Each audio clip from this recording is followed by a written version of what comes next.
it's time to sit back and relax with your favorite drink. And listen.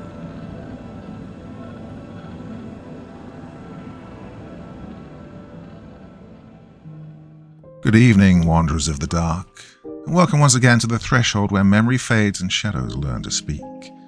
I'll be your guide tonight, leading you into a place where the past is never quite dead, where echoes cling to the air like smoke and where fear, old, patient and hungry, waits just beyond the glow of your lantern. So draw the curtains tight, quiet your breath, and steady your heart. What we're about to explore is not merely a story, but a lingering sorrow carved into the bones of history itself. Tonight's tale drifts back to a world drowning in the plague and superstition, where even the strongest minds could be undone by fever, grief, or the slow unravelling of their own memories. At its centre is a woman caught between the living and the dead, her mind slipping like sand through open fingers as the world outside her door turns violent with fear. A healer fights to save those he can, a family clings to fragments of love already lost, and something strange moves in the blackened air, something no one dares name. But that is only the faintest hint of what awaits. So stay close and let the candle burn low. The past has stories it wants to tell, and tonight it's chosen you to hear them. Angels of Death by Band in CP. Agnes Brooker was worried when she heard of the great pestilence that was sweeping throughout Europe. Tales of the sick rotting alive and their skin growing black had sent her into a pious state, lest the pestilence should come to her. But she grew scared when it swept into Weymouth in June of 1348. First time it had been seen in England. Agnes bought charms and relics by the dozen and proudly ignored the bemoaning of her son Peter and daughter-in-law Isabella. She insisted that they most certainly were not pieces of junk sold to scam people out of their money. Yet, when it hit their little town of Greens Hollow a full year later, long enough for some to believe God might spare them yet, she grew absolutely terrified. She wouldn't leave the house except for religious reasons, nor would she even draw water from the well, lest death should come up behind her and strike her down. All the same, Agnes was the first of the Brookers to find that dreaded black ring on her body in July of 1349. Agnes came up with a theory, too, that the plague came from those pesky merchants from Worcester and Ludlow. She probably wasn't wrong, but what did that matter now? For here she was, sick and dying in her itchy, husk-caked bed, sniffing perfumes to keep the bad air away. Peter told her that, if nothing else, she'd thank the Lord for having been given the 53 years she spent on earth. Agnes supposed he was right, though it didn't make her any more eager to die. Though only to herself, why she'd been given that many years when there were others who had gone before her. She couldn't remember who they were, and the effort of doing so caused her to feel overwhelmed with anxiety. She didn't want to think about that, not now that she was facing death herself. Dwelling upon the past for too long wasn't good for the soul, she thought. Too much of it was likely to send her into paroxysms of grief and morbid reveries. No, she wanted to spend her last days with the family she did have left. However, on the third day of her illness, Agnes heard the knock of a stranger on the door. She sat up in her bed and drew her black blanket closer to her chin, both curious and afraid. Now, who could that be? She whispered to her son Peter, who had just tended to her bedpan. His curly red hair glinted in the morning sunlight that streamed in through the grimy windows. His red tunic, too, seemed to blaze in the light. I imagine it's Ferdinand at the door, he replied. It's about time he came, too. Ferdinand? Agnes stammered. Why, who in the world is that? Peter ignored her as he stepped out of the room to answer the door. She heard him give a timid but sincere welcome to the unknown guest, followed by the sound of a man with a gruff voice that put her on edge. She heard her two granddaughters, Joan and Matilda, run to greet him, while the youngest, Nicholas, ran screaming. She would too if she was 7 and heard a voice like that, especially if she were blind as she was. Where's your mother, the lovely Isabella? The stranger asked. She's at the market, Joan replied with all the assertion of a queen. She'll be back shortly. Very well. May I go to the back and tend to Agnes then? Of course, Joan said, and Agnes heard the sounds of footsteps approach. She quickly straightened her posture and flattened her unkempt hair. The door opened and Joan, a strong-jawed girl of 15, came in, followed by her younger sister Matilda, who was dreamy-eyed and the main love interest of the boys in Greens Hollow, though she was too oblivious to notice. Behind her, however, towered the dark figure of the stranger. He was a tall man who appeared to be around the same age as Agnes. His frame was like that of a skeleton. He had to duck to avoid hitting his head against the top of the doorway. Black noble garments hung from his body like sheets, while atop his head was a wide, black hat that cast a shadow over his eyes. He stepped into the sunlight, and Agnes drew a breath. Oh, his face was gaunt, with skin that was like that of a fresh corpse. Deep wrinkles lined his face, and dark stubble dotted his jaw. His nose was long and pointed, with steely blue eyes that seemed somehow to be full of life and concern. In front of those eyes were a pair of eyeglasses, though she had only seen such items on 1 or 2 occasions before. He smiled, and the skin of his face was stretched into a ghastly position. "Hello, Agnes," he said. "How do you feel today?" Agnes blinked and said, not wanting to be rude to her guest, "I am a bit under the weather at the moment, but please do not be alarmed. I won't let that be any reason to ignore hospitality. But might I ask who you are?" The man's smile turned into a frown, and his eyes seemed to sink with a sadness that confused her.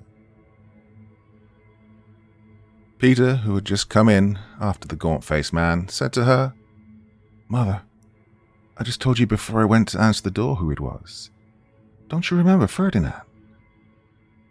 Agnes, who was normally slow to ignite, felt a writhing frustration with herself. Now that Peter had said something, she knew she had seen him before, and she could not place for the face nor the name, despite having heard it just moments before. Little things like this had happened frequently for the past few weeks, and each time it felt like some kind of demon was teething on her mind, slowly driving her to insanity. "Peter," she cried, "do you really have to do this right now, in front of our guest? This is no time to berate me and make me feel as though I were a fool. What kind of way is that to treat your mother?" Well, Peter's face grew angry, and he opened his mouth to speak, but the guest placed a gentle hand on his shoulder with a sharp look to quiet him. The man then turned his gaze towards her and drew closer. He set a black leather bag on the ground. "Ah, dear Agnes, my dear Agnes, please do not be angry," he whispered, his voice suddenly soothing and his smile sweet. "Do you truly not know me?" Agnes swiveled her eyes nervously at the people in the room and brought them down to her hands in shame. "No," she said. "I'm terribly sorry, but while your face appears to be a remnant of the past, I cannot recall from where it was that I knew you. Please don't take any offense by it. I just..." "Agnes, it's all right. I'm an old friend. My name is Ferdinand Ward. I also happen to be one of the only physicians here, and I've been treating you for the past 2 days. Please, do not be alarmed by my unfamiliarity. I'm only here to help." Agnes's cheeks felt hot, and she stammered, "Oh, I'm so sorry. I just... Ward raised a soft hand, and she stopped. No need to apologize, Agnes. I'm not here to judge, only to be a friend and to treat your ailments. Now tell me, how are the sores faring today?" "Well, I'm not entirely sure, as I've admittedly been too afraid to look. Though I must say I do feel worse. My skin burns, and I've got a terrible pain behind my eyes." "Have you been smelling the perfumes and chewing the mint I gave you?" "Oh, you did give me those, didn't you? Yeah, I'm starting to remember you now. Yes. Oh, Matilda has been very helpful with my remedies." Matilda, who'd been vacantly staring at the window with her mouth open, turned her head to Agnes. "Yes, grandmother." "Nothing, dear," Peter whispered. "Come on, girls, let's let them be." Matilda said nothing and glided out of the room, followed by Joan, who muttered, "Stupid girl," under her breath. Actually, Peter," Ward grunted, "would you mind leaving Matilda behind? I could use some help." Peter called for Matilda to come back, while he and Joan left to attend to other responsibilities. Ward took off his glasses and rubbed his eyes. He leaned down and opened his leather bag, while Matilda stared absently out of the window. The physician procured a yellow and black towel along with a couple of small bags and a jar that held several writhing black creatures inside of it. He placed them evenly on a table opposite Agnes. "I'm afraid your condition is very serious, Agnes," he whispered. "Bloodletting and the old pigeon trick hasn't seemed to be of any help. You do remember that, yes?" Matilda turned her head and smiled, the physician's glasses now on her face. "Yes, I do. It was quite interesting. I never knew we had so much blood in us. I also never knew how angry pigeons could be. They're always so friendly to me." Ward stared at the girl for a moment before coughing and continuing. "I was directing the inquiry to you, Agnes. And please do be careful with those. I got them during my studies in Italy. They're not cheap." Matilda took the glasses off while she hummed merrily away. Agnes sneezed and said, "Oh, I remember. It was quite frightening, I must say. I do hope we won't be repeating such treatments today." "Oh, no," he chuckled. "We'll be using less invasive measures today. In these bags, I brought with me some chopped onions and various other herbs, which I shall apply over the sores. I'll also use leeches to draw out blood. I've personally found that bloodletting is better used in the initial stages of the sickness, but that after the symptoms escalate, it's better to use leeches. It's easier to manage the blood, you see, and easier on the body after having lost so much of it from the bloodletting." Now, Agnes swallowed hard. She'd always been terrified of leeches. Ward turned to Matilda and had her help him prepare the herbs while he retrieved the leeches from the jar and applied them to Agnes's body, who shivered from the feeling of the slimy, writhing beasts sucking at her blood, making themselves fat and swollen. Ward placed the black and yellow towel around her body. The progression is very concerning indeed," Ward observed as he applied the herbs to her now numerous buboes. "There's noticeable blackening of the fingers and the neck, as well as the feet. I'm worried it may spread to the lungs." How long do you think I have?" Matilda, who'd been lighting rosemary, piped up. "Oh, don't worry, Grandmother. You'll be fine in no time. He'll take good care of you." Ward shot her a sideways glance. "Well, I can't really say, Agnes. It is possible you can recover, but patients who do not usually last 2 to 7 days. Agnes could feel her old weathered heart drop into her stomach. She knew she was knocking on heaven's door, but hearing this come from her old friend's mouth made her soul clammy and cold, as though it had been soaked in an icy sheet surrounded by blistering winds of winter. She thought she might faint from the summer heat, but she managed to keep a semblance of composure. But you won't let me die, will you? I know I'm old, but I can't die yet. What will my family do without me?" Please, my dear, do not worry. Let's just take it one day at a time, all right?" Agnes nodded her head and tried not to think about the leeches nibbling at her skin. It was then that Joan came stomping in with a very angry-looking Nicholas in her hand.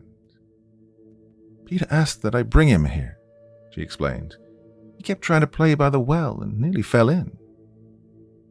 "Well, I didn't know," he protested. His eyes roamed sightlessly around the room. "Dearie," Agnes crooned, and she reached out her hand and motioned for Joan to give her Nicholas's hand. Joan guided him towards her. "You know better than to go there. You can't see and you could fall in, you know." "But I didn't know I was by the well," he argued. Joan's brow furrowed. "We told you 3 times to get away from it." "Is that true, Nicholas?" The child nodded his head, and Agnes gave him a light smack on his backside, to which he did not cry, though his eyes shot open in surprise. "I think the well is a lovely place," Matilda breathed, her eyes watery with reverie. "I once stuck my whole head down there. It was nice and dark and cool." "I think your head's still in there, you stupid girl," Joan snapped, and Agnes shot her a glare. Ward fumbled around in his bag, though he didn't seem to be looking for anything in particular. He eventually pulled out a wad of mint and looked between it and Agnes for a moment before saying, I believe you should take this. Chew it to help keep the breath fresh." Nicholas screamed and tried to run out of the room, but Joan caught him by the arm in a bear-like grip. "Just where do you think you're going?" "The doctor. He's in here. I don't like him." "Oh, shut up and go sit down. There's nothing scary about him. He's a very nice man. He's trying to help grandmother, you know." Nicholas tried to escape his sister's clutches, but it was no use. Before he knew it, he was plopped firmly on Peter's bed next to his grandmother's. He grabbed her shoulders and hid behind her back. "Ah, dearie," Agnes began, but Ward knelt down and whispered as softly as his gruff voice could manage, "My boy, please do not be afraid of me. I'm here to help. Oh, I know my voice is harsh, but it is of no fault of mine. If your eyes could see, they would know that there is sincerity upon my face." Nicholas turned his head slightly, though he did not protest. Agnes rubbed his shoulder in consolation. "Tell you what," Ward continued. "Tomorrow, if your grandmother's feeling up to it, I'll bring my raven, Thanatos, for you to meet. Well, he's a very playful bird, and he's very smart too. Would you like that?" Well, Nicholas said nothing, and Ward frowned. A half-hour went by, while the physician applied the herbs to Agnes's cysts, and Joan babbled on about boys and town gossip. Nicholas said little, and stayed beside his grandmother, who, tried as she might, could not bring her mind away from the possibility that her life would soon be at an end. Her head throbbed, and she felt weak and cold. But she didn't want to show this in front of her grandchildren. No, she had to be strong for them. It was when Ward had just pried the last of the leeches from Agnes's skin that Matilda, after having said almost nothing, came up to the gaunt physician. "Ferdinand, can I ask you something?" she inquired. Agnes noticed that she shuffled her feet. "Yes, of course." "Well, while I was helping my mother in the marketplace today, I overheard Everard talking about the Jews in Germany, how they're being hunted down. He said that they were the reason God has sent this pestilence to us, that if he were a German, he'd be killing as many Jews as he could. He also said that they worship the devil, and they have little horns on their heads. Is this true?" Ward gave her a hefty expression and growled, "I take it you're referring to the butcher." Matilda nodded her head. Ward sighed and went over to the window. "Everett is a fool, and a hateful fool at that. Yes, it is true that Jewish communities are taking much of the blame right now, but believe me, it is not them who are the cause of the pestilence. They are as godly as any Christian, and you do well to remember that. You see, they too are the Lord's people, and this nonsense about horns and devil worship is nothing but lies." Ward's eyes shifted back to Matilda. "You do very well to stay away from Everard, as he is clearly given in to the sickness that comes with panic. It is a sickness that clouds the mind and darkens the heart, and makes the mind see monsters in fellow men." Matilda's eyes were cast down, as though she were ashamed to have even heard Everett's talk of the Jews. "But," Ward continued, "why do you talk of such things when they say that Greenshollow has been blessed by angels? That seems to be the sort of thing to catch your imagination, Matilda." "Angels?" Agnes asked. Ward turned his head. "Oh, yes, have you not heard? They say that angels have been visiting the sick and taking them away. The townsfolk believe they are the angels of death." Agnes swallowed. What do they look like? Well, some say they look like beautiful men. Some say they are terrifying in appearance. Though the most intriguing description I've heard is that they appear to be great insects covered in red leather, with strange devices that show letters on them. I find it quite an unusual superstition, especially considering the fact that people say there's more than one. If I had the time to do so, I'd play the role of a scholar and collect as much information as I could about these tales. But alas, my time is filled with treating the sick. Joan scoffed, while Matilda's eyes, which were already wide and distant, seemed big enough to fall out of her head. "Oh, I hope I get to see one," she breathed. "I hope you don't," Agnes scolded. "If any should see them, it would be me, though I dare say even the thought is enough to send shivers down my spine. But I know Adam would protect me if they came. Now that I think about it, where is he? Where is my husband?" The room fell heavy within the second the words left her lips. Even Matilda, who was usually oblivious to anything of importance, perked up with eyes heavy and wet. Ward sighed and placed a hand on her shoulder. "Ah, Agnes," he muttered. "Do you not remember?" She grew worried and swiveled her head between their downcast looks. She tried to understand, but she could not. The old woman knew that something grave was on their minds, and that it should be on hers as well. But her mind was failing her once more, as it had been of late. And that's when it hit her. "Why do you look at me like that?" she croaked. She could feel her chin wobble with suspicion. "Why must you look at me like I'm a fool? I am no fool. What has become of my husband? Where is my dear Adam? Oh, and where is Geoffrey? Please stop looking at me in such a way." Matilda shuffled over to her and sat down on the bed next to her. Her fingers writhed amongst themselves. "Grandmother, we tell you almost every day now. We told you yesterday when you asked the same question." Agnes couldn't bear it any longer. She couldn't play these games. Are they dead?" She blinked, and tears rolled down her cheeks. "I'm afraid so, Agnes. Your husband died 13 years ago. It was leprosy that took him. I treated him myself, if it's of any comfort." She couldn't believe it. Even though she knew the answer before it had been spoken, she still could not comprehend how he could have been dead for 13 years without her knowing such a tragedy as though it were engraved into her very bones. How have I forgotten? He was here just last night.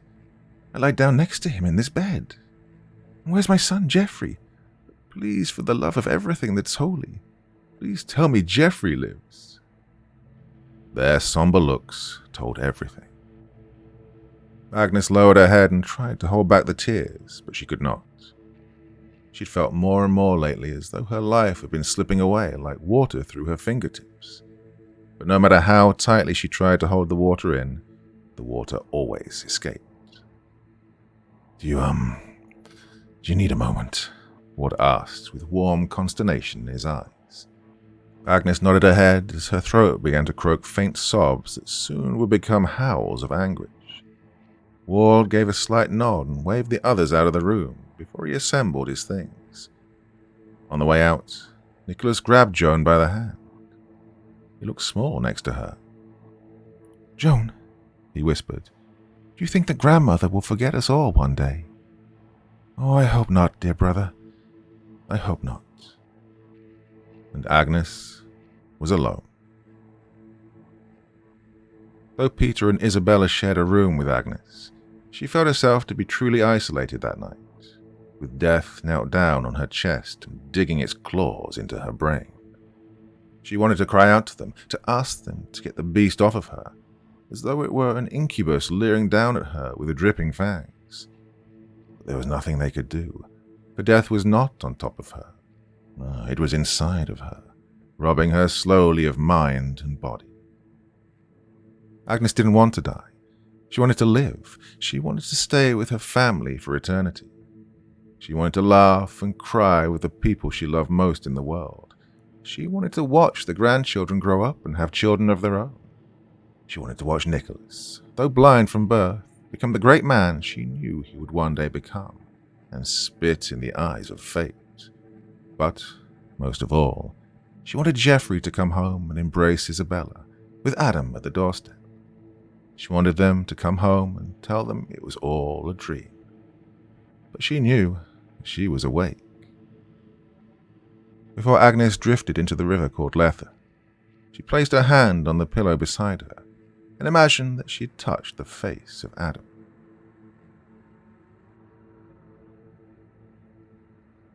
Part 2.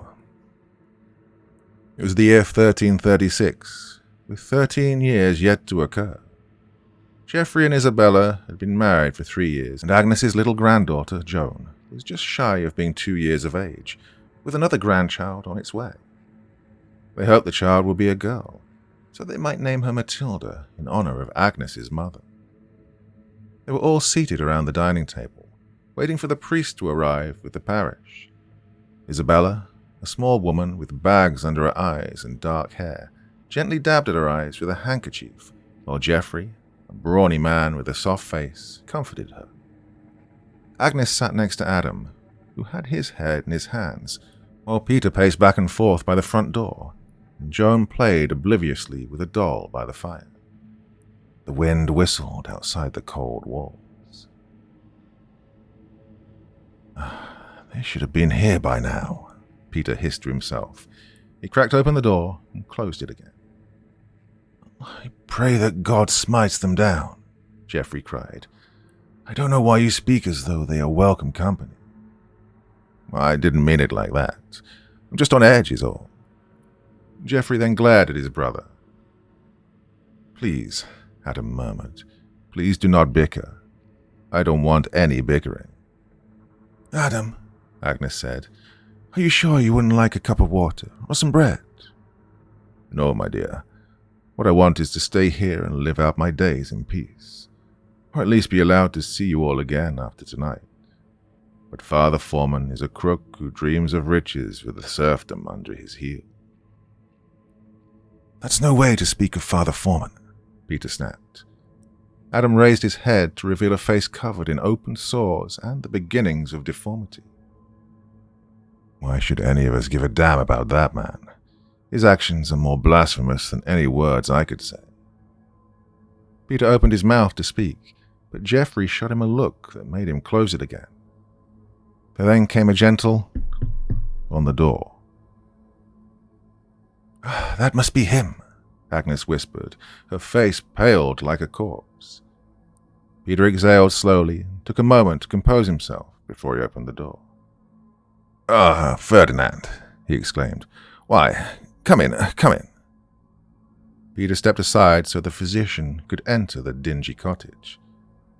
Hello, Peter, he grunted. Hello, all. Ferdinand, Isabella cried. She stood up and ran towards him, knocking over a chair as she reached up and flung her arms around the gaunt man's neck. Agnes stood and joined Isabella in her embrace of the old friend.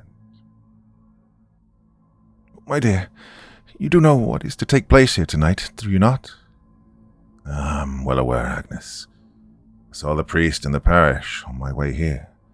They could arrive at any moment. I just wanted to stop by, give my final goodbye to Adam. Ward turned his gaze to that of Adam, who had the first glimmer of happiness in his baleful eyes since any could remember. I must admit, he continued, that I feel partially responsible for this. You were under my care and I failed you. Really, Ferdinand, don't blame yourself. Leprosy is a vicious ailment. There really was no hope for me. It is. Now, I tried to convince them not to send you to the leprosarium and to lift Father Foreman's deplorable leper tax, but they would not listen. They're all a bunch of faithless dogs, if you ask me. Well, I thank you and your friendship, Agnes said. Really, I do. Honestly, I consider you to be a brother myself. Ferdinand blushed. I do say, that's quite the compliment. Rest assured, for the feeling is mutual. I've come to feel as though you're a family I never had." Geoffrey patted him on the back, and Peter gave a faint smile. There then came a series of deafening blasts on the door, outside of which they noticed a myriad of voices. Nobody opened it. The pounding came again. "Adam Brooker, I command you to open this door at once. You've had quite enough time to prepare yourself. Now open up this instant." Peter made to open the door, but Adam waved him away. He eased himself up and hobbled over to the door himself. A small fat man in prestigious garments that looked fit for a nobleman pushed him aside and glared up at them past a long nose with beady little eyes. "Oh, Father Foreman," Peter gasped. "Please, make yourself at home." Everyone else greeted him with stony faces, save Joan, who began to cry and rushed over to Isabella. Shut that little beast up," Foreman barked, with an almost comically nasal tone. Isabella picked up the child and tried to comfort her, though it was of little use. Foreman gave her a look of repulsion and turned to Adam. "You are to accompany me outside, where we can commence with the mass of separation. The parish is waiting, and I haven't got all night." "Please," Agnes begged, "can you at least allow my husband visitation with us?" "No. I asked you to pay the leper's tax, but since you refused..." Geoffrey scoffed. "Nothing but a sham you and your fellow pigs have put together to keep us in misery while lining your own pockets in the process." Foreman's face reddened, and his eyes seemed ready to pop out of his skull. "I will have you know that if you don't watch your tongue, then you will wish you were in hell," he growled. Geoffrey scowled and crossed his arms. "Please, let's just go and get this over with," Adam coughed. Foreman nodded his head. "Very well, let us go. But you with the infant, yes, you, stay here. I don't want to hear that wretched beast crying during the sermon." Isabella nodded and sat down, while the rest of them shuffled out of the door one by one. Outside, the curates from the church were circled around the front of their house, while most of the township of Greens Hollow were gathered behind them. Foreman stepped into the circle of curators directly opposite the door and pointed to the ground, where Adam kneeled before the priest. The rest of the Brookers stood behind the leper, grim and silent. Agnes could feel familiar tears coming back to her. "Well, I don't want to be held by this any longer than you do," the priest sneered. "I'm sure you're very eager to be escorted to the leprosarium." Adam spit on the priest's shoe, and Geoffrey whistled and clapped for a moment. He only stopped from a harsh look thrown by Peter. Foreman scowled and kicked Adam in the jaw, sending him to the wet ground. "Faithless dog," he spat. "You're lucky I don't have your whole family reported. But I do have a soft spot for the lower class." Agnes and Geoffrey scoffed, but Foreman said nothing of it. "Now, if you don't mind, I'm going to read the sermon, then we can move on. No more, no less." "Very well," Adam said. The priest pulled out a book and flipped through the pages for a moment before beginning. "I forbid you to ever enter a church, a monastery, a fair, a mill, a market, or an assembly of people. I forbid you to leave your house unless dressed in your recognizable garb and also shod. I forbid you to wash your hands or to launder anything or to drink at any stream or fountain unless using your own barrel or dipper. I forbid you to touch anything you buy or barter for unless it becomes your own. I forbid you to enter any tavern, and if you wish for wine, whether you buy it or it is given to you, have it funneled into your keg. I forbid you to share your house with any woman but your wife." He looked up, with a sneer plastered across his face then. "Obviously this does not apply to you, but you shall never speak or lay eyes upon your wife and family again." Agnes turned her head away, and Geoffrey wrapped his arm around her shoulders. I command you, if accosted by anyone while traveling on a road, to set yourself downwind of them before you answer. I forbid you to enter any narrow passage, lest a passer-by bump into you. I forbid you, wherever you go, to touch the rim or the rope of a well without donning your gloves. I forbid you to touch any child or give them anything. I forbid you to drink or eat from any vessel but your own. Now, any questions? No, Geoffrey snapped.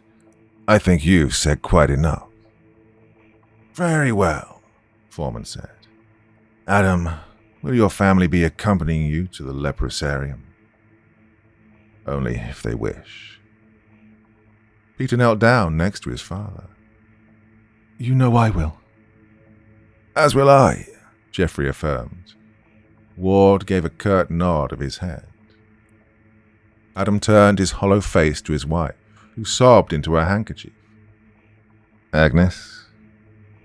She gave him a quick glance and turned her head again. It was what she wanted more than anything else, save for her husband to live out the rest of his days in their cottage. But she could not bear to see her love walk through the doors of the hospital. She could not watch the door close for the final time. Agnes? Adam asked again, now standing next to her. She turned towards him, and he opened his arms, ignoring the disapproving coughs from the priest. But she turned away again. She did not see her husband's arms fall to his side in defeat, nor did she see him lower his head and walk towards the crowd. When she did look up, Adam's back was obscured by the crowd, and Peter gave her a scornful stare. Ferdinand and Geoffrey only looked upon her with disappointment before they too left with the parish. Rain began to fall, and Agnes was alone in the mud.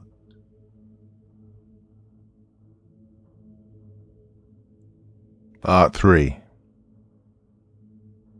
Agnes awoke that morning to the sound of fear coming from the other room. Her hand still rested on the pillow, and she wondered why Adam wasn't there.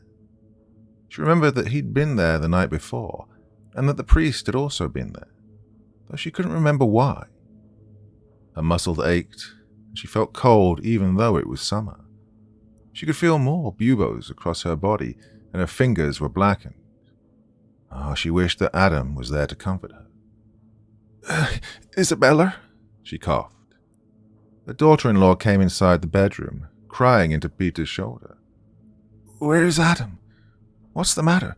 Has something happened? Mother, Isabella found a ring under Nicholas's arm this morning when he awoke with a fever. Oh dear, oh dear, oh dear. Agnes made to stand up to comfort Isabella, but Peter motioned for her to stay in bed. We've sent Joan for the physician, Peter whispered. I just pray that he isn't occupied at the moment. Where is Nicholas now? Agnes asked. He's in his room. Isabella dropped her handkerchief and began to reach down for it, but Peter grabbed it for her, and she cried even harder. Oh, my dear, Agnes said, come here so that I may give you comfort. Isabella turned her disheveled, puffy face towards her and sat down on her bed. Agnes took her hand and caressed it. Nicholas will be all right, Agnes said. Ferdinand will take good care of him. And see, we're all here to help you. You have me, Peter, Joe, and Matilda. You also have Adam and Geoffrey. Isabella looked to her mother-in-law and went silent. Peter hung his head and groaned. What is it? Agnes asked. Why has that upset you so? Peter walked over to Agnes's side and furrowed his brows. Mother, we've been through this time and time again, he said. Adam and Geoffrey are no longer with us. They've been gone for years. The silence that followed felt somehow familiar, somehow both sad and angry. It confused the old woman.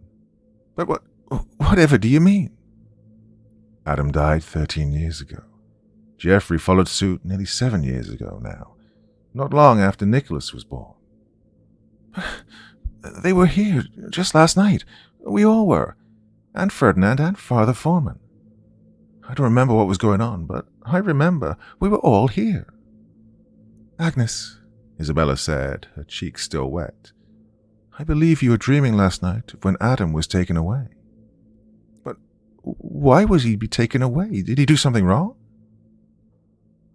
No, Agnes. He had leprosy. Ferdinand tried to cure him, but he was forced to go to the leprosarium. Is he still there? Perhaps we can see him.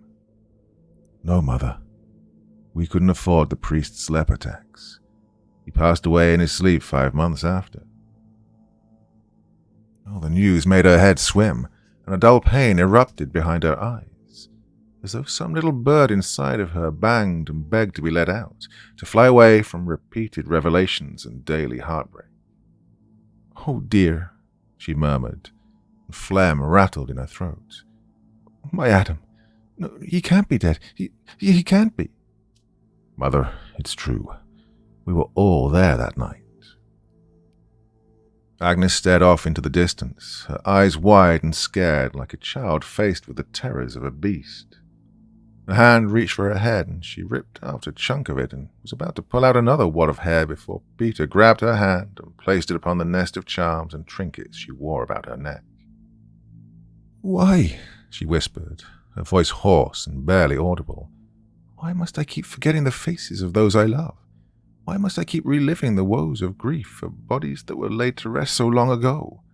Why is this happening to me, Peter? Why have I been struck by pestilence? Why must I die, Peter? I don't want to die. I don't want to lose you. I don't want to lose you all. I'm not ready to go. Oh, please, Peter, please, don't let me die. Neither Peter nor Isabella made a response. Instead, they looked down towards the dirt floor. Peter, Agnes whispered. Peter, tell me that everything's going to be all right. Tell me that I won't die. Tell me that Nicholas won't follow suit. Please, Peter, tell me this. Peter looked at her, and his eyes were red. He opened his mouth, but closed it again. Agnes sank her head back into her pillow and blinked back hot, salted tears.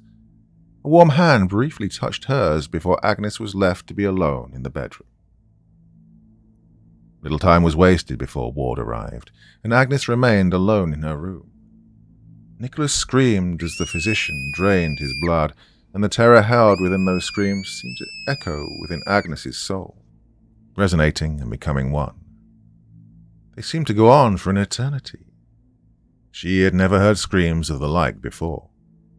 Eventually, the old woman could not bear it any longer and forced her diseased body to get out of bed and go to the children's room, where Nicholas shrieked in his bed while a stream of blood poured into a dish held by the physician.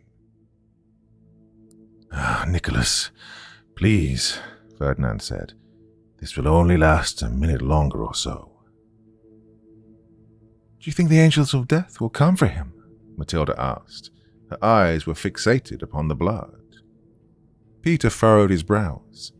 Matilda, that is no thing you should be saying in front of your brother. But I heard they came again last night. I heard they took away that old woman who used to give us flowers on Sundays. Matilda! Joan kicked her sister's leg, and Matilda said no more. Ward grabbed Nicholas's arm to hold it steady, and the boy retracted it and screamed as his blood splattered against the floor and bed, a little sprinkled against the physician's hollow cheeks. Nicholas, no, his mother cried. You're making a mess of yourself. She grabbed his arm and directed the blood to Ward's dish. The boy cried and screamed. Peter and Joan tried to hold him down. While most of the blood landed in the dish, much of it spilled onto the floor. I think that's quite enough, Ward said. His lips were taut as he stemmed the bleeding. Nicholas, what is wrong with you? Isabella scolded. You better hope I can get these stains out of the sheets. Lucky for you, we're too lowly to have real floors. Matilda, take these sheets outside and clean them up. Joan, go fetch me clean ones. The two girls nodded and tended to the tasks with immediacy, and Isabella busied herself with wiping the blood from her son. Peter shook his head and stopped it. as he noticed the figure of the decrepit old woman braced against the doorway. Mother, you should be resting. You don't need to be watching this. It'll only upset you. Oh no, Peter. I'm just fine. I wanted to make sure my grandson was all right. Nicholas turned his head to Agnes and said, Grandmother? Can you make the doctor go away? I don't want to be cured. I'd rather be sick. Agnes shuffled her way over to Nicholas and sat by his side. Oh dear, Ferdinand isn't trying to hurt you. He's trying to make you better. I know, but I don't like it. I want him to go away. Nicholas, Ward started, you'll surely die if not for my treatment. I know it's unpleasant, but it has to be done. The boy sniffed and turned his head, his eyes fixated upon a spot on the wall behind the physician. Can you really make me feel better? Well, I certainly try to. But can you make me live? Ferdinand hung his head and stared at his feet. I can't, he sighed. No, I can't promise anything. I know I should tell you I can, but I don't want to make a promise I can't keep. I'll do everything in my power, as I'm doing with your grandmother, to make you better. Alas, that is all I can say. If there's to be any chance of survival, then I must continue with my treatment. You have to be strong for your family, Nicholas. You have to be strong for yourself. Nicholas wiped his eyes and nodded his head. Ward knelt down beside the bed then. Tell me, if you could be anything you wanted, what would you be? The child looked up, and his blind eyes met the soft gaze of the physician. A knight. I'd be a noble knight. I'd fight off the king's enemies and be a hero. Well, guess what? You are a knight. You're being very brave right now. You were cursed with blindness, but you're unwilling to let it get in your way. And now here you are, battling the kingdom's worst enemy of all, pestilence. Now be the knight you want to be. And together, all of us, we can break this disease's back. And you'll be a nobler hero than you already are. Nicholas did not answer for several moments, and when he did, it was not with words. He opened his arms, and he and Ferdinand embraced. Thank you for helping me and my grandmother, and thank you for trying to help my grandfather. Oh, it's never a pleasure to see your family in times of distress. But I'm always here to be a healer and a friend, Nicholas. A smile crept over the boy's face, and he asked, You think the angels of death will come for me if I die? The sad smile that had been on his own face faded then. I don't know. I really don't. Nicholas's bed was moved into the other bedroom with Agnes, Peter, and Isabella that night. Ward told them that he was worried it might spread to the other children.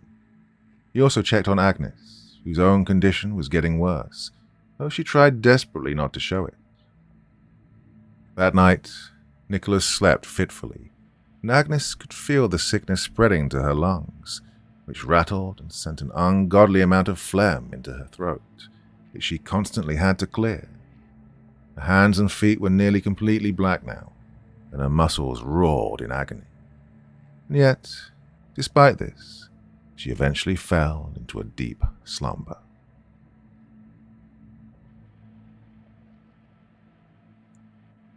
Part 4.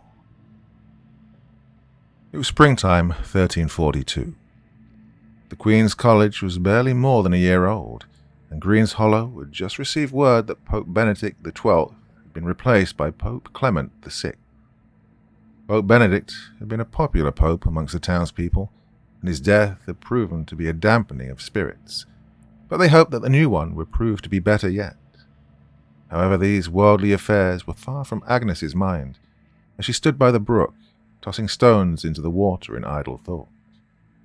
The forest she was in was lush, and the grass was covered in dew that sparkled in the yellow morning light.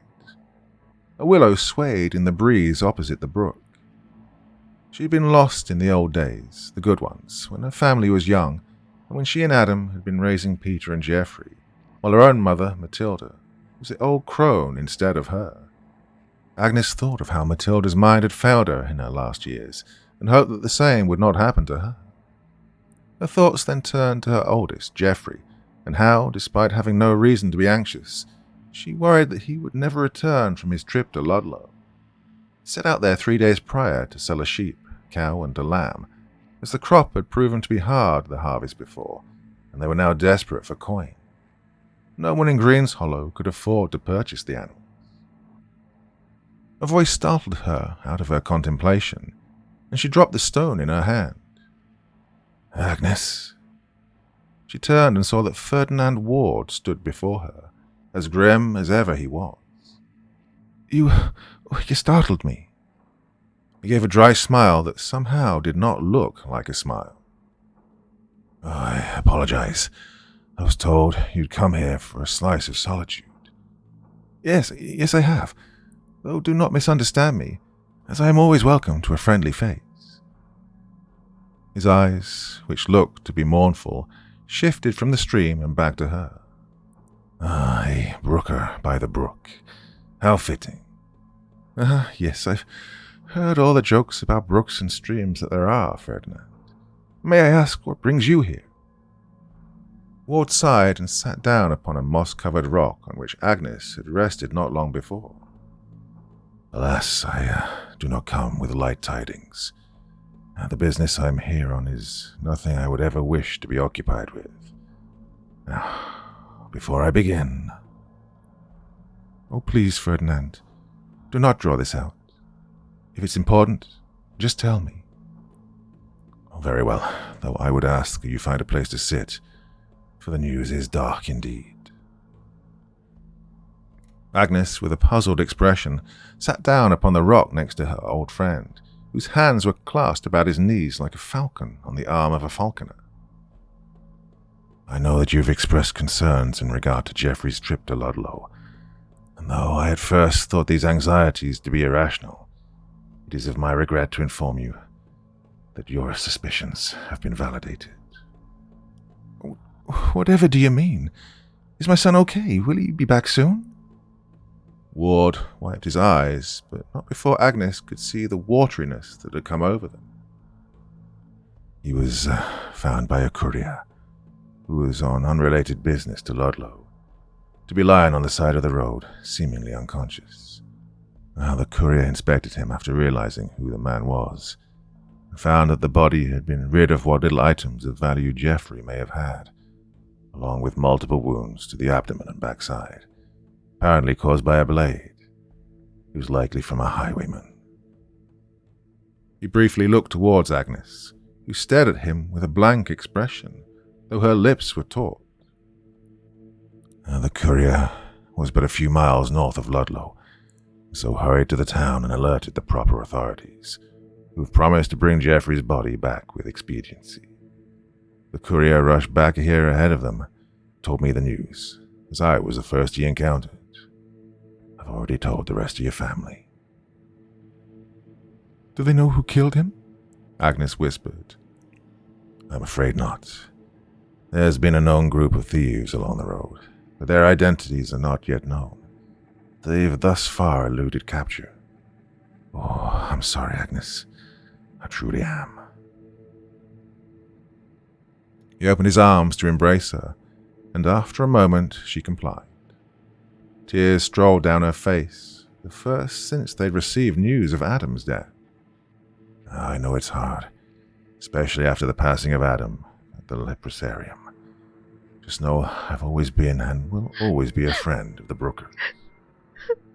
Wails befell upon his chest, and he patted the woman's back, his mourning silent and locked away behind his watery eyes. "Here," he murmured a few minutes later.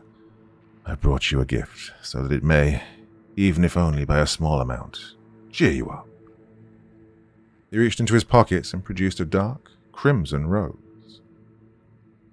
The courier found 2 of these in Geoffrey's pouch. I gave the other one to Isabella. I thought I might give this one to you. A last gift from Geoffrey. Agnes took the rose and clutched it tightly. The thorns burrowed into her calloused palms and drew small streams of blood, but she didn't mind. Oh, Agnes, don't wait. Agnes. She looked down to see that a black, deathly color had spread out from where the thorns pierced her skin. She gasped and slipped off the rock, though her grip on the rose's stem never faltered. Oh, Agnes, let go of the rose. She shook her head. The skin of her hands began to rot away as the scourge spread up her arm towards her face. Her lungs filled with fluid, and she gasped and hacked up blood and phlegm. Black cysts erupted over her skin, and her muscles burned, yet her skin felt icy. She writhed on the ground, and her eyes rolled into the back of her skull, and there she perished upon the ground next to the brook. Ferdinand Ward stood over her, screaming for her to let go of the rope.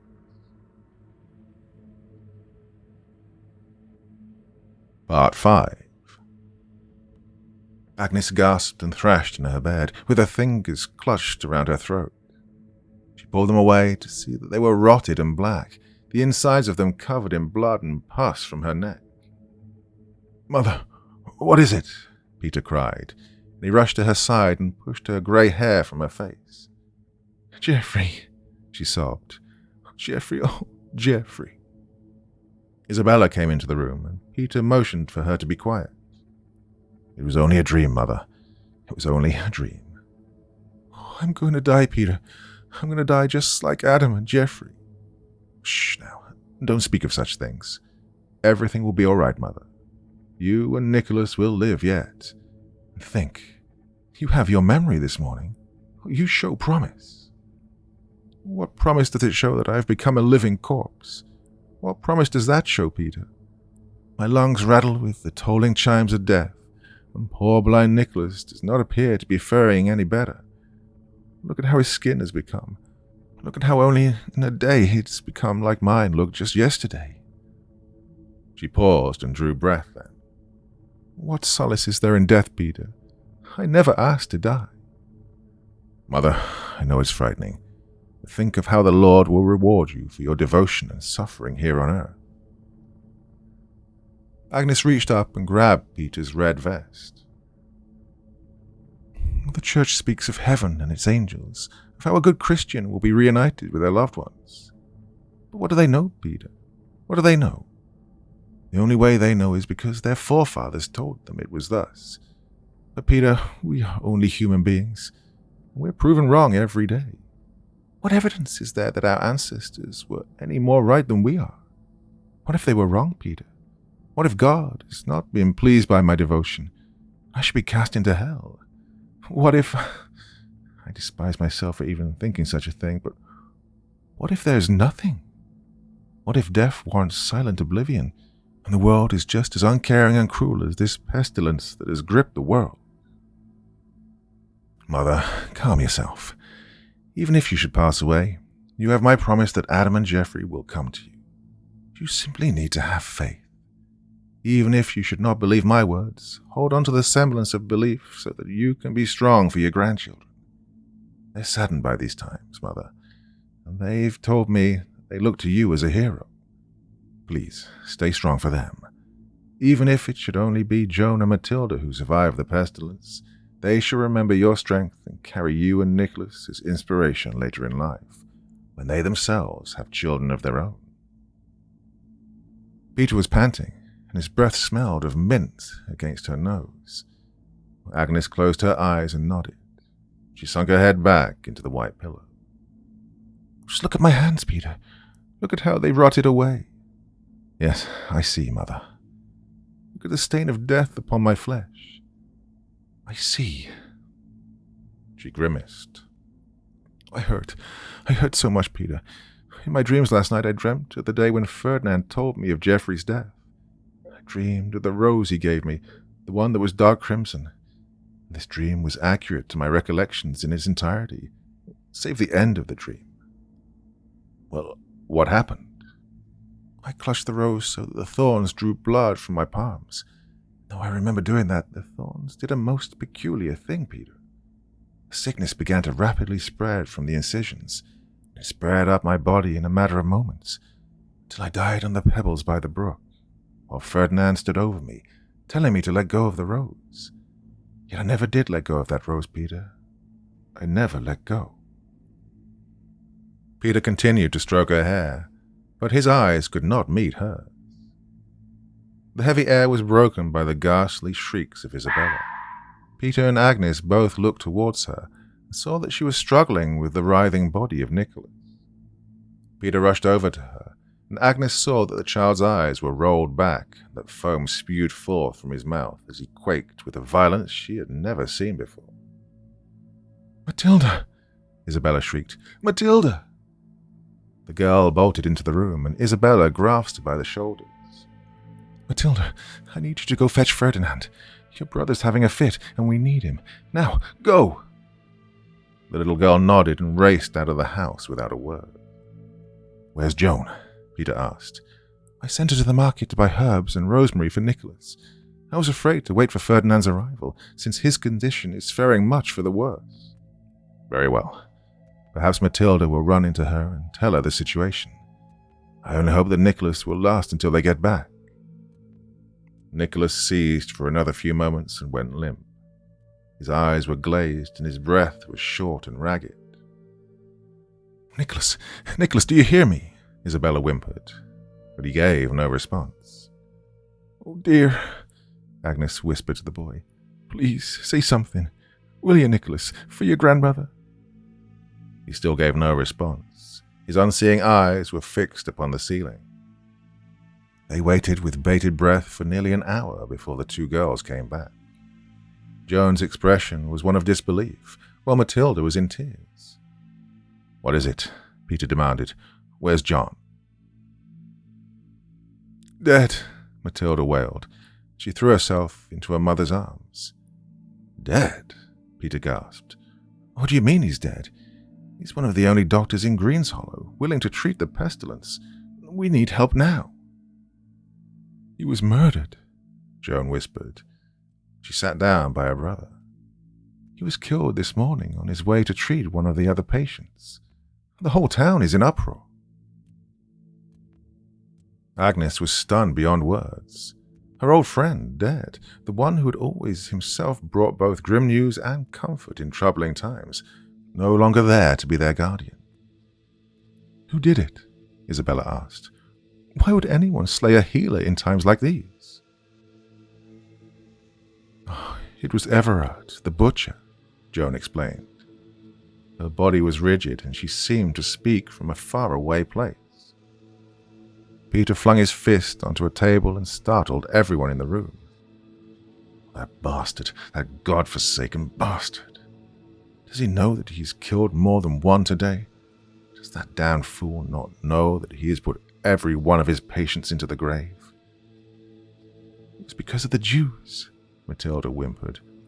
"Jews?" Peter asked. "What Jews? There are no Jews in England." It was discovered that he was treating a family of Jews, all of whom practiced in secret. Everard heard this and stabbed John 33 times in the back. "Times are these for killing fellow men?" Peter roared. "As if there wasn't enough death already. Who cares if they aren't Christians? Oh, is Greenshollow now a town of savages? Are we no longer unified in these troubling times? Does that fool not know that in the Bible itself the Jews are God's people? Does his pathetic mind not comprehend that we're all God's people? Tell me, who was the family that Everard hated so much?" "It was the Davidson family." "The Davidsons? Who gives a damn what they believe? Their family has done more to help this town than any other family. Definitely more so than those stuck-up noblemen and that God-forsaken priest. Oh, they're the kindest people I ever met. Why, Everard is an evil man indeed. I hope they hang him for what he's done." "They will," Joan said. She stood and looked at her father with pain in her eyes. "Along with the Davidsons in 3 days." "Oh, what a wretched place this town has become," Peter moaned. "To hang a murderer next to innocent people. Everard's the only one who should be hanged, I tell you." Agnes agreed, though she could not bring herself to speak. She was shocked beyond words. She wanted to cry, she wanted to scream, but nothing felt real anymore. She wanted to escape forever, in a peaceful bliss where nobody died. She could live out her days in the company of her friends and family. Agnes wanted to be somewhere beautiful, like the stream. She wanted to be free of death and decay. She wanted light. It was then she felt a strange fog loom over her mind. The fog seemed to be dark and toxic, like a cloud of those burning body piles she'd heard about in London. It swelled, and she felt a strange sensation come over herself. She closed her eyes and screamed for the pain to go away, for her life to start anew. And just as suddenly as it came, the fog disappeared. She opened her eyes to find herself in a strange room where the roof was made of straw and the floors made of dirt. Everything screamed misery. There were unfamiliar faces around her bed which she did not recognize. There was a man of mousy features and red hair, while next to him was a disheveled woman with dark bags under her eyes, who possessed in herself a strange beauty. On either side of them were two children, one a pale, dreamy-eyed girl, and the other a strong-faced girl of about 15, with her hair tied back. Agnes looked down to her hands and saw that they were rotted away. She had no clue why they were like that, and it frightened her. There was a stinging sensation around her neck, and she ripped away a scarf of charms and relics which had been irritating the raw skin underneath. She threw them to the floor. "Mother?" the red-haired man whispered. "Mother, are you okay? I know I've called those old things junk, but—" What did you say?" the old woman asked. "I asked if you were all right," the man explained. "You screamed and threw down your charms. You look troubled. What is it?" The old woman searched the strange faces for an answer as to where she was and who they were, but she found none. Who are you?" she whispered. "Mother, The man stopped and swallowed hard. The old woman wiped her eyes and gently said, "Agnes, Who's Agnes? Who are you people?" She sat up in her bed and spat blood into her hand. She stared at it in horror and wiped it on the black blanket which was on top of her. "Where am I?" she croaked. "Where am I? What's happened to me?" "You're our grandmother," the little girl choked. Her eyes were wide and afraid. Agnes wondered why they'd all that sadness in their eyes. She wanted to make their sadness go away, to make them happy, but she was too confused to organize her thoughts. Each one seemed to slip away before she could grasp onto it. Her ears rang. I'm not your grandmother," she said. I don't know where I am or who you think I am, but I can assure you I've never seen you before." The older girl thrust her face into her hands, and the woman turned her head with her hand cupped over her mouth. Your name is Agnes Brooker," the little girl wailed. The man was silent, a terrified dread cloaked in his dripping eyes. "You're my grandmother, and you're very sick. I know you don't remember, but you have to believe." "Stop!" Agnes yelled. "I don't know what you're talking about, but I need to go back to the brook. There's a man, a dark man with a kind heart. He's waiting for me, and I need to go back there. I don't remember his name, or how I know him, but please, let me go." She made to get up, but the little girl gently pushed her back into the bed. Agnes swiped the girl's hand away and made to get back up. "No," the girl screamed. "You can't leave us. Please, you have to remember." "Remember what? No, I need to go. Please, grandmother, please remember. Where am I? Why are you keeping me here? I need to go to the brook." The old woman sat up and smacked their hands away from her. The ground was warm against her covered feet. She threw their arms away from her, and she shuffled towards the door and ignored their pleas and cries. These were strange people. She passed by a bed with a boy in it, with glazed eyes and spit caked over his chin. "Grandmother," he choked, and his voice was hoarse. "What is it, child?" She could tell that the boy was deathly ill. He had a strange blackness upon his skin that she noticed was akin to her own body. Why were her hands blackened? "I miss you," he said. She had no clue as to what he meant, but her heart was softened. She turned towards him and leaned down. "What's your name?" she asked. Her limbs were trembling violently, and it was difficult to stand. "Nicholas," he said. "My name is Nicholas." He turned his head towards her. "I'll see you again, grandmother, and I'll get to see my grandfather for the first time, and father will be there too. So will Ferdinand. And when you see me, I'll be a knight. I'll be on a horse in royal armor. Ferdinand told me that just a moment ago, while you were in a daze. My eyes, they all know color for the first time. And I'll finally know your face, grandmother. You'll be a beautiful and young woman. We'll be free of this sickness together." The old woman shook her head. She felt pity for the dying boy, but she did not know how to tell them that she was not who they thought she was. She did not know how to cure madness.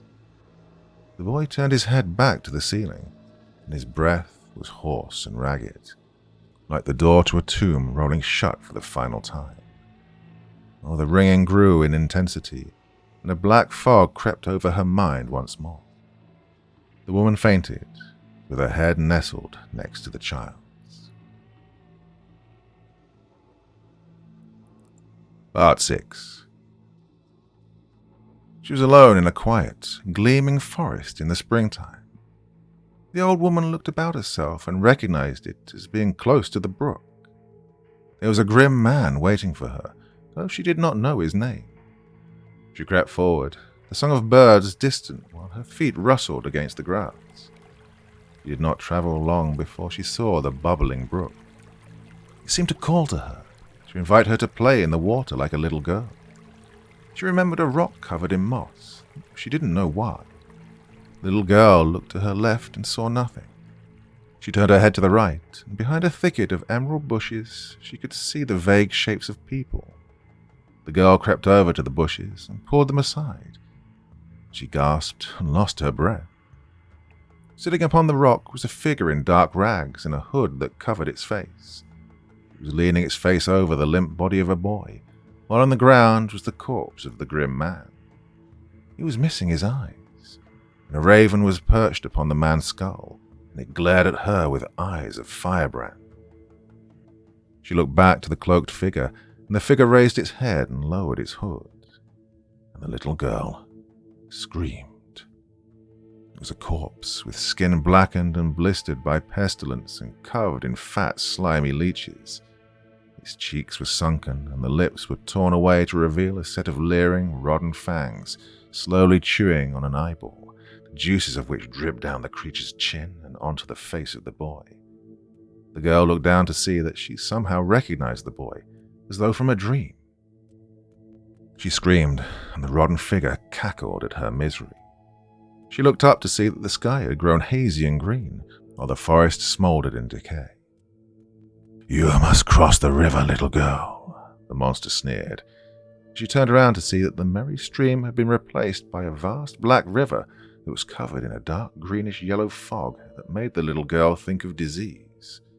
The waters were still, and there was nary a sound save the methodical chewing of the cloaked figure. The raven squawked. She thought she saw a pale hand in the water. "You'll need payment, little girl," the figure rasped. It stood up and towered over her, the juices from its mouth dripping down to her head. A bell rumbled in the distance. "Payment for what?" she asked. And the figure pointed to her left. She saw a dark wooden rowboat. "To get across." "But I want to go back to the brook." "You must cross the brook, stupid girl." She looked back across the river and back to the figure. It began to open its mouth, but the creature was interrupted by a groan from the dead man at their feet. "Wake up, Agnes." The little girl stepped back. "Wake up," the dead man repeated. He lifted an arm and got to his feet. He wobbled, and his eyeless sockets frightened the girl. The raven flew to his shoulder, and he grabbed the girl by the wrist. "Wake up, Agnes. For the love of God, wake up." The little girl screamed and ripped her hand away. The cloaked figure laughed and reached out to grab her, but she turned and lost her balance, and she fell into the cold water. Epilogue. The girl was back in the strange cottage, back in the strange bed. The room was dark, and she could see the shapes of people fast asleep in their beds. To her right was a window covered by blue curtains. She slowly stood up, her body racked in agony, and drew back the curtains to shed silver moonlight upon the silent room. She made her way over to the beds, and saw that they were the sleeping bodies of the man and woman she'd seen before her vision of the river. With the realization that the vision had only been a dream, she sighed and made her way over to the smaller bed, where the boy had been. She pulled the blanket from him and drew a short breath. The child was dead. The little girl turned her head, suddenly aware of just how silent the house was. God, it was suffocating. Her ears rang. A blinding light erupted from the windows then, and she covered her eyes with her withered hands. The light was astonishingly blue, and she wondered how it didn't wake the others. The girl made her way to the window and heard a faint, gentle cooing from outside. She squinted her eyes and looked out, where she saw two large silhouettes in the light. Normally she would have found them frightening, but now she found their cooing to be welcoming. She wanted to greet them. The way to the door was painful, and she wondered why her body felt so old. But she eventually found herself outside, where the light didn't seem to be so harsh anymore.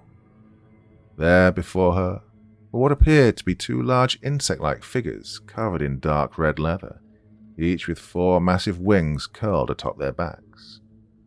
One of them held up a glass tablet with blue writing on it. "I can't read your words," she whispered. The figure drew the tablet away and extended a small 3-fingered hand. She looked around the empty street, except, well, it wasn't empty. There atop an ashen horse was a very noble-looking knight in gilded armor. Next to him was the grim-faced man she'd been searching for at the brook. In the darkness appeared 2 other men, one of muscular build and the other an older gentleman. They all smiled at her, and she smiled back. "You look lovely, grandmother," the knight spoke. His voice was gentle yet proud. She looked down at her hands to see they were young and clean. She put her hands to her face. She was no longer a child, nor was she old and rotten. No, she was young and beautiful once more. The people smiled at her again. She turned to the strange creatures before her. A thought came to her. Angels of death. She was no longer afraid. The woman then took the angel's hand. The last thing she saw was a castle of bronze.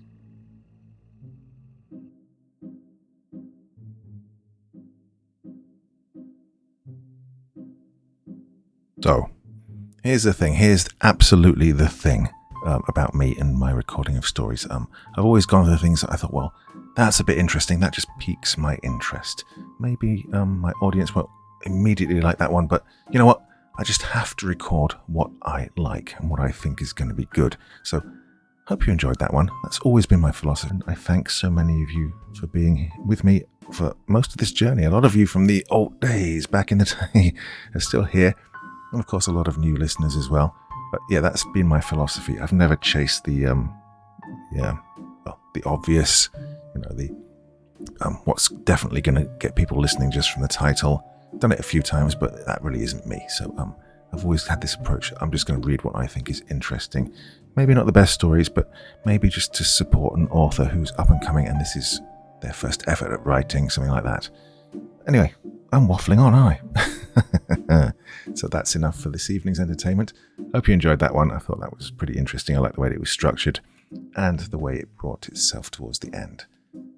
Till the next time, my very, very dear friends. Very best wishes, sweet dreams, and bye-bye.